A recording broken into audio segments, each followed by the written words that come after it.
warahmatullahi wabarakatuh. Selamat sore Ibu-ibu, Bapak-bapak. Terima kasih sudah menghadiri acara seminar analisis situasi kesehatan PPL tahap 1. Saya Kalupi Rahmawati sebagai mahasiswa Program Studi Kesehatan Masyarakat Distikus Dharma Husada Bandung. Di sini ada perwakilan Ibu Kader sama Kepala Karang Taruna. Nah, di sini saya akan membahas yang kemarin masalah kuesioner para warga RT 02 RW 14 Bojong Kacor untuk perilaku kepatuhan 3M-nya. Di sini sudah cukup baik. Hanya untuk yang menjaga jarak di sini masih ada yang belum dilakukan. Nah, dan untuk menghindari kerumunan juga masih ada yang belum dilakukan, serta cuci TPS, yaitu cuci tangan menggunakan sabun. Kalau untuk yang menggunakan masker, menggunakan hand sanitizer, menghindari jabat tangan, itu sudah dilakukan. Kurang lebihnya sudah mencapai 85% ke atas. Dan untuk kepatuhan protokol kesehatan tempat umum juga ini cukup baik, semuanya sudah mematuhi protokol kesehatannya Ibu Bapak. Hanya untuk di tempat bekerja ada satu responden yang di tempat bekerjanya itu tidak memiliki protokol kesehatan. Itu sangat disayangkan sekali ya kalau tidak memiliki protokol kesehatan. Kemudian ketidakpatuhan untuk di kendaraan umum. Nah, di sini yang risikonya tertinggi itu tidak ada tersedia pembatas antara pengemudi dan penumpang. Jadi tidak ada jarak gitu ya, berdekatan gitu. Biasanya di angkot-angkot atau kayak di Gojek, Grab gitu ya, tidak ada pembatas kebanyakannya. Tapi kalau untuk di menggunakan masker, penumpangnya menjaga jarak, sama pengemudinya juga menggunakan masker, itu sudah banyak dilakukan. Respon terhadap penderita COVID-19, di sini pun warga masih ada yang berisiko sebesar 19%, karena dia merasa di lingkungan sekitarnya itu tidak ada yang menderita COVID.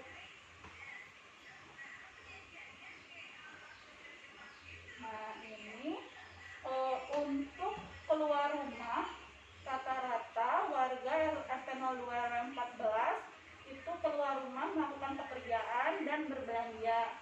Alhamdulillah tidak ada yang untuk berkumpul-kumpul atau untuk berwisata. Nah, ini pengetahuan warga tentang pengetahuan gejala COVID-19. Di sini sudah lumayan baik ya. Hanya masih ada sedikit yang berisiko, yaitu mengenai nyeri tenggorokan. Nah, di sini warga masih yang menyangka bahwa nyeri tenggorokan itu masih hal gejala umum gitu.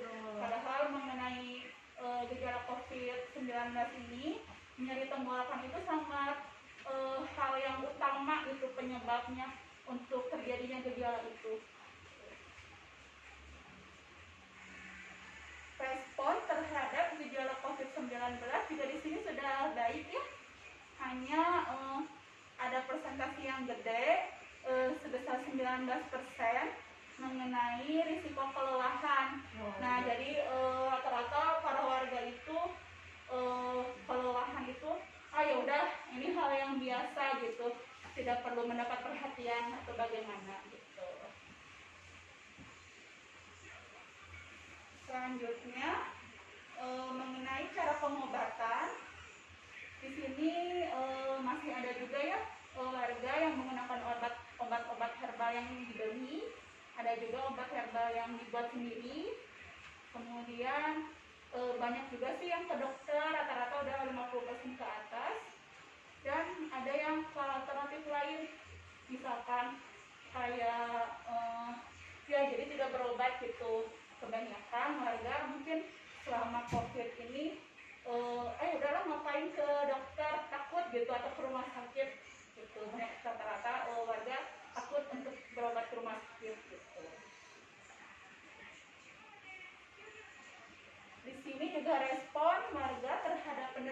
COVID-19 yang sembuh, cukup baik ya. Mereka bersosialisasi dengan menggunakan 3M dan tidak ada yang mengucilkan. Sudah bagus. Kemudian pengetahuan mengenai keampuhan perilaku 3M. Jadi sini warga sudah bagus, jadi sudah mengetahui bahwa wajib untuk menggunakan masker serta menggunakan hand sanitizer untuk bercuci tangan atau menggunakan sabun, menghindari jabat tangan, menghindari kerumunan dan terjaga jarak. Sudah bagus. Nah, ini pengetahuan alasan kenapa tidak patuh. Di sini sekitar 50%-nya warga ada yang kesulitan jika menggunakan masker pada saat mereka bekerja gitu. Jadi masih ada yang kurang ini gitu mengenai masker. Nah, di sini semua warga RT 02 menyebutkan mungkin saja mereka bisa tertular mengenai penyakit virus ini gitu. COVID-19. Jadi sugesti untuk tertular. Ya, jadi sugesti untuk tertular ini tinggi. Jadi mungkin saja mereka dengan ngobrol dengan anak-anak main. Nah, ya betul, dengan seperti itu. Jadi saja kekhawatirannya tinggi gitu. Betul, ya. Jadi nggak hanya di luar lain aja, di luar rumah juga pun kemungkinan bisa saja tertular. Di lingkungan. Betul, di lingkungan rumah juga bisa tertular. Di lingkungan rumah rasa khawatirnya tinggi atau misalkan ya khawatirnya tinggi karena bisa saja tertular melalui ya apapun ya. Iya betul. Hanya kan kadang kita nggak tahu ya tetangga misalkan keluar rumah juga mereka habis dari mana atau misalkan gitu. berkumpul di mang sayur gitu-gitulah Ya ya. betul. Karena Anak-anak mungkin bosan di rumah jadi main keluar. betul. Itu resikonya juga kemungkinan bisa tertular. Kadang kita juga nggak tahu ya kalau untuk tukang sayur itu kondisinya bagaimana, dia habis dari mana saja. Dari pasar, betul. bisa jadi ya. Di pasar kan kita senggol-senggolan ya. Ya betul. Mencuci tangan. Nah ya Bu, jangan lupa. Jadi kalau bisa, kalau untuk berbelanja atau keluar rumah, kita jangan lepas masker kita gitu. Dan setelah kembali ke dalam rumah, segera cuci tangan dan cuci tangan gitu.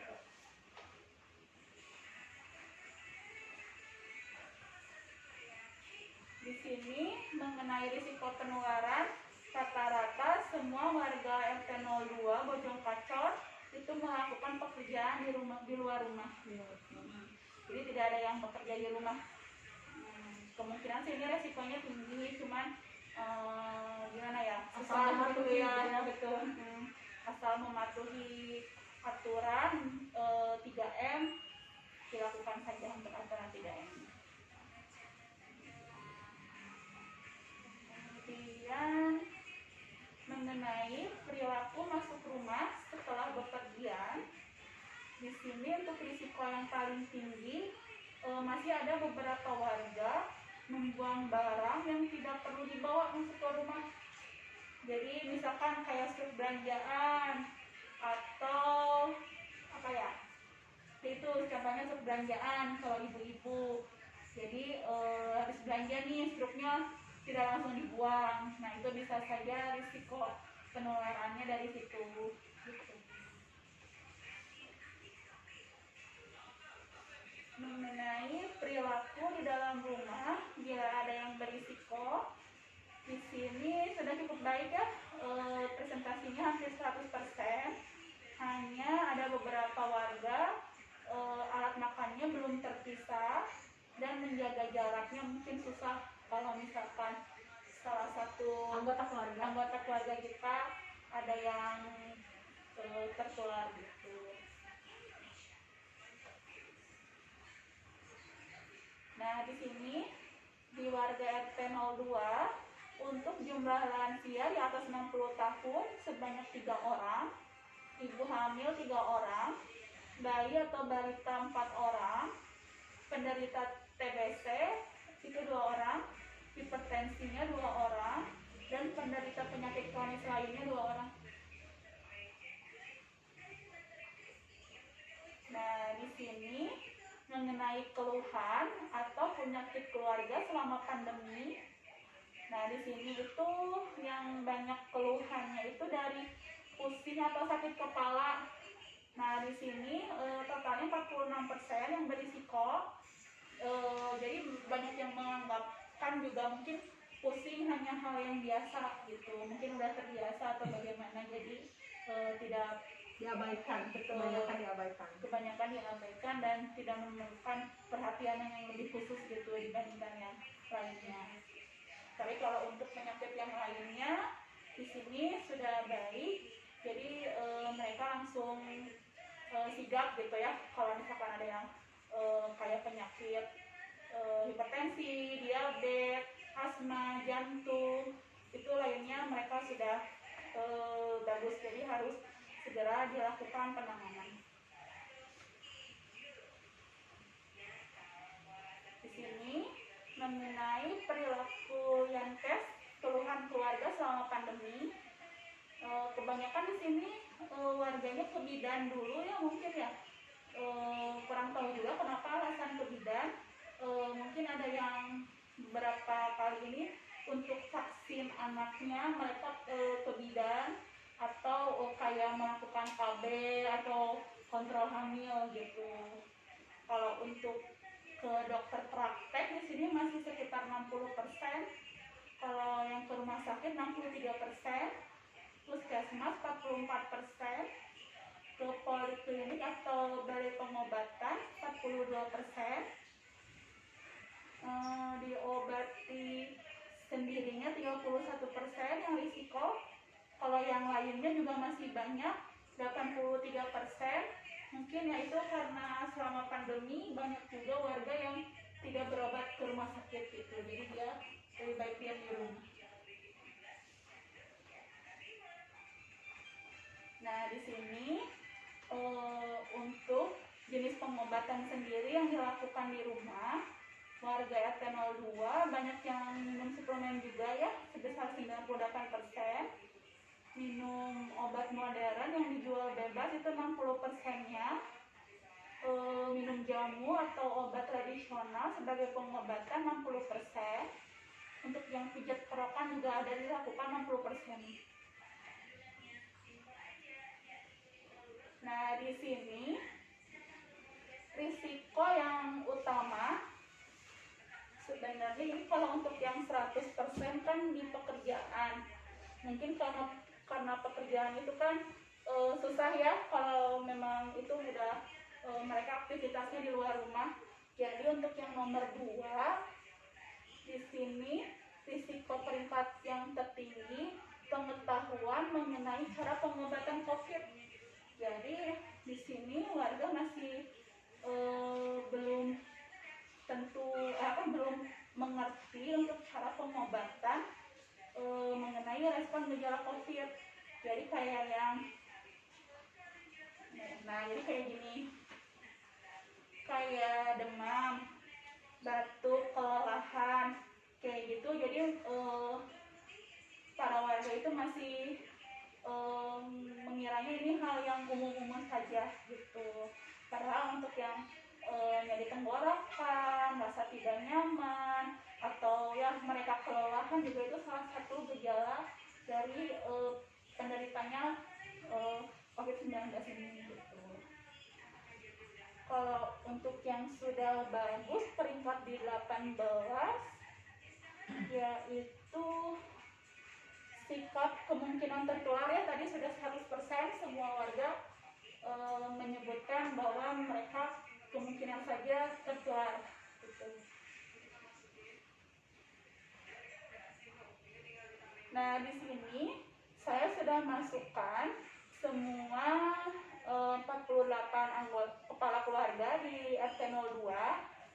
Untuk yang peringkat risikonya paling tinggi di sini itu ada keluarga Bapak Teddy. Nah, di sini jumlah total risikonya itu 42. Jadi mulai dari kayak perilaku kepatuhan 3M, kemudian kepatuhan di kendaraan, kepatuhan di luar rumah, sama pengetahuan mengenai gejala COVID. Ini risikonya masih tinggi gitu untuk yang didata di kuesionernya ini. Kalau untuk yang peringkatnya sudah bagus, yang risiko rendahnya kecil, di keluarga Bapak Saiful Wahyu itu sebesar 12 nilai risikonya.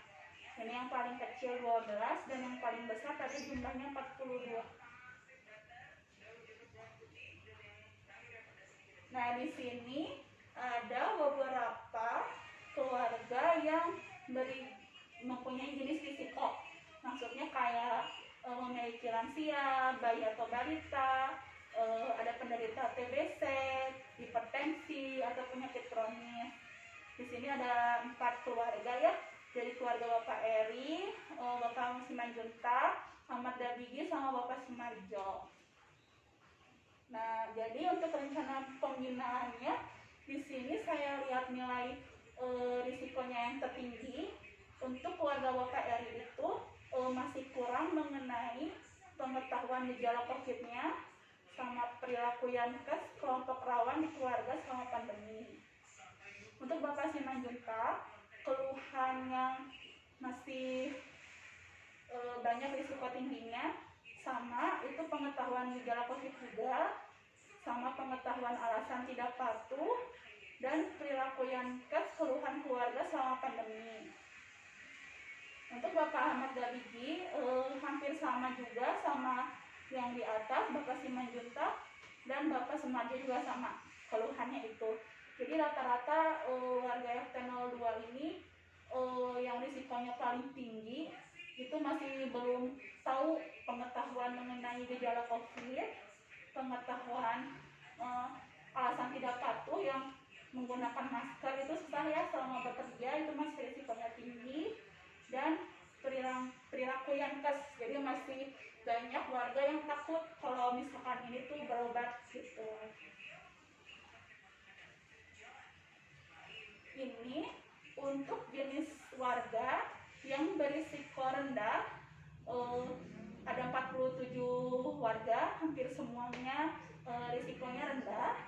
Hanya ada 1 warga yang masuk kategori risiko sedang. Tuh, jadi maksudnya risiko sedang itu yang tadi ya nilainya itu risikonya lebih tinggi gitu. Dan untuk yang berisiko tinggi di sini alhamdulillah tidak ada. Jadi hanya yang paling tinggi dari risiko sedang aja 1 orang. Dari jumlah warga 48 kakak. Ini juga yang tadi sudah saya jelaskan sih sama ya, ini mah yang paling banyak itu bayi dan balita 4 orang. Udah sih, ini saja. Dari ibu bapak ada yang mau ditanyakan nggak? Takutnya ada yang mau ditanyain gitu mengenai seminar saya ini. Kalau sosialisasinya udah bagus ya, untuk masalah sosialisasi udah bagus. Udah bagus, cuman mungkin untuk pelaksanaannya warga itu kebanyakan mungkin karena mungkin dipikirnya masih hal sepele ya, jadi takut juga iya. Ya, tapi kebanyakannya gini yang saya lihat, apalagi saya punya anak kecil ya, jadi anak-anak masih bebas main gitu. Iya ya. Padahal kan yang resiko tertular tuh anak dan lansia. Betul. Kebetulan kalau di rumah saya nggak ada lansia, tapi saya punya anak kecil, anak usia sekolah. Mungkin juga karena jenuh di rumah, jadi dia suka main keluar. Saya sudah batasi, tapi ternyata yang lain terus main gitu. Iya betul ya, mungkin dari teman-temannya juga ya, Ya, banyak yang untuk saya tuh anak keluar paling dalam seminggu paling cuma 1 kali aja. Ya. Takutnya jenuh ya. Iya, takutnya iya. jenuh, makanya saya bolehin keluar. Tapi mungkin kalau untuk dipersentase dalam seminggu paling sehari atau 2 hari aja sudah. Iya ya. Mungkin dari situ sosialisasinya kalau untuk COVID udah bagus. Iya. Cuman untuk pelaksanaannya mungkin tidak semua orang melaksanakan gitu. Betul ya. Itu aja. Dan alhamdulillah ya di warga RT 02 untuk kegiatan pengajian masih belum dilakukan ya Bu ya. Masih dibatasi juga gitu untuk yang Iya. mengaji ya Bu ya. Paling hanya untuk melaksanakan sholat berjamaah aja, itu pun dibatasi ya kalau di masjid ya. Arisan juga tidak ada ya Bu ya. Nggak ada. Tidak ada. Penimbangan juga nggak ada. Penimbangan ya Bu ya, itu belum tahu sampai kapan ya Bu Nggak ya. tahu nanti kelurahan sama dari puskesmas. Tapi Terakhir kemarin Pak bulan apa Bu? tahun kemarin Maret Oh, terakhir Maret ya. Maret tahun 2020 Maret terakhir kemarin. Besok juga ada penimbang vitamin A, tapi itu Tertunda enggak, atau di survei ke rumah masing-masing Oh, aja, iya. balitanya ke ibu kadernya ke rumah. yang ke rumah. Menimbang, mengukur berat Oh. badannya itu Oh, tetap bawa timbangan ya Bu? bawa timbangan. Oh, Besok ada penimbangan disuruh dari dari puskesmas, dari kelurahan, dari Pak Lurah sama Bu Lurah, sama dari dokter Nita juga ada. Oh, Biar baik. kan bulan Februari vitamin A Iya ya. itu. Kalau Agustus kemarin gimana Bu, dikasih nggak? Agustus kemarin ya, Sama ya? Agustus kemarin ada itu pas kita ini, tapi kita pakai PD, APD semua. Oh, jadi Agustus tahun Ada- kemarin ada, tetap melakukan penimbangan di posyandu ya? Ada itu disuruh dari dokter. Oh, hanya kita Pakai lengkap, pakai semuanya ketutup, cuma tinggal mata doang gitu. Aduh, panasnya minta ampun. Iya. Dari pagi sampai jam 12, aduh, nungguin anak-anak. Saking kita ininya anak-anak ya harus Iya, sabar betul. gitu. Nah, besok ada juga penimbangan, tapi nggak nimbang kita Tidak, di hanya tempat, hanya door to door aja ya. kita ke rumah-rumah balita gitu aja udah. Kalau untuk pemeriksaan lansia sebenarnya di sini ada nggak ya Bu? Ada. Di posyandu. Ada lansia, Jadi Sama. tidak hanya penimbangan balita aja ya? penimbangan balita sama lansia itu jadwalnya sama. Minggu kedua, yang minggu kedua hari Sabtu. Oh, setiap bulannya ya Bu Iya, ya? setiap bulannya. Tapi kan udah pandemi ini nggak ada di Tidak kita ada, ya. ini. Kita Iya. tunda dulu kata Bu Kita tunda ya Bu ya. Lurah juga sama Pak Lurah. Hmm. Tapi kemarin ada edaran dari Bu RW, Hmm. kita katanya besok tanggal berapa vitamin A kan harus survei ke anak-anak buat ngasih vitamin A.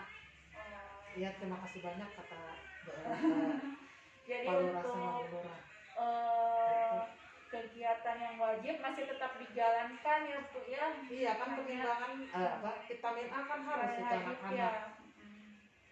Jadi yang wajib masih tetap dilakukan, hanya kita mengurangi pembatasan aja Iya, gitu ya. kegiatannya. Kegiatannya berkurang aja gitu. Vitamin A kan harus anak-anak itu. Iya ya. Soalnya vitamin A itu nggak ada Nggak ada di yang lain di ya. lain, adanya Hanya- di puskesmas aja itu dikasih itu. Nggak ada yang lain di rumah sakit juga nggak ada vitamin A. Kalau Iya. ini mah di puskesmas aja dari puskesmas. Iya, tapi ada sih beberapa rumah sakit yang dikasih juga sih dari pemerintah Menyediakan, menyediakan. Iya, mungkin tidak semua lah ya. Semua, Gitu. Bapak kalau untuk di kegiatan Karang Taruna sendiri bagaimana Pak selama pandemi? Tidak ada ya Pak ya? Tidak ada kegiatan untuk di pekerjaan? Ada protokol kesehatan? Ada yang masih Ada yang kayak ukur suhu pegawai kayak gitu ya? Nah, itu aja Ibu Bapak, terima kasih untuk waktunya sudah menghadiri seminar eksternal saya kepada warga RT 02 RW 14 Bojong Kacor ini. Semoga apa yang saya sampaikan bermanfaat bagi Ibu dan Bapak semua. Amin. Assalamualaikum.